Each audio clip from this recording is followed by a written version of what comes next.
Thank you, Zaman, to be here, to be the voice of Khurram tonight and to represent him. First of all, do you have any news about Khurram? Yes, thank you very much.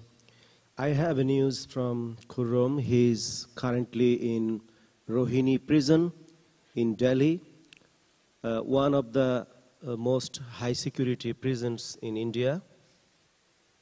And you might be aware that Khurram had to amputate one of his legs due to the landmine blast that he suffered in nearly 2 decades ago. So person like him to stay in prison in hot and in cold, in very unbearable condition like the Indian prisons are, hygienic and all other perspectives. So it's unthinkable that how his condition could be. Yet he keeps up his spirit very high, and he has sent a message for the audience tonight. I'm going to read this quote. Needless to say, I am extremely grateful for this honor. This award is an acknowledgement of the decades of unheard sufferings of Kashmiris. It is not that our voices are not reaching out, but Kashmiris are a deliberately unheard people. The international order does not want to hear us. So, with this recognition, the Martin Ennals Award is actually going against this international tide that brackets Kashmir into silencing through Islamophobia. I am highly grateful, I unquote. Thank you very much for these words. Time magazine has also included Khurram in the list of the 100 most influential people in 2022. Does this help, like this award tonight, to keep the light on what Khurram does? Of course. Every recognition for human rights advocates like Khurram Parvez and many others in India and wherever in the world the human rights defenders are working with dedication is highly significant. Does it protect him, maybe, as well? In the case of Khurram Parvez, the Indian government keeps disregarding whatever recognition has been coming and how people appreciate Khurram Parvez's work. We see their attitude, we see the way their institutions are behaving, including the judiciary of India.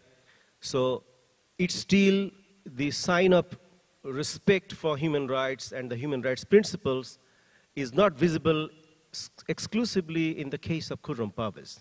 But it helps the larger community, the human rights defenders community, the people particularly for whom Khurram Parvez works. It inspires them. He himself is a very inspirational human rights activist, a very iconic advocate for human rights, highly resilient. So now people know, the Kashmiris know that what Khurram Parvez has been doing for last nearly 3 decades has a very high value. International organizations like the 10 jury members of the Martin Ennals Award, these are very highly insightful people, highly experienced people in today's world where we are dealing with human rights. So all of their conscience have come together to decide that Khurram Parvez deserves this. And this is really helpful. We've heard his message of peace, of non-violence, but he's been in prison now for 15 months on charges involving terrorism. That word seemed to allow the government, the authorities, to do pretty much everything. And it's also a word that terrifies the people around him, the people who work for the same cause, because it seems to be shutting everybody else's voice.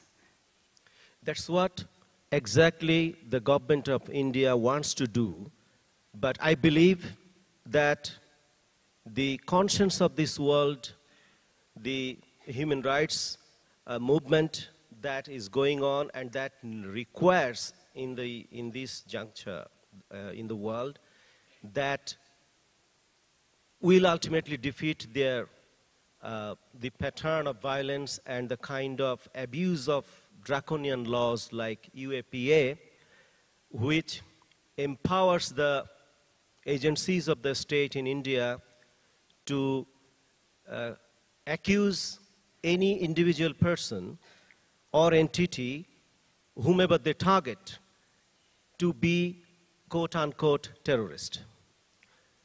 And the judiciary of that country is supposed to accept that allegation as a prima facie truth.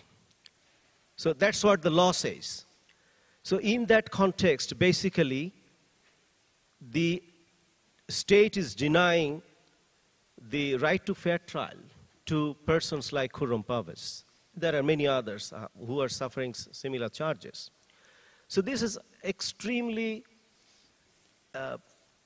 visible that how the authorities of India are abusing their power and abusing the draconian legislations that they have made to use against the minorities, to use against the dissidents, and particularly the human rights activists and journalists.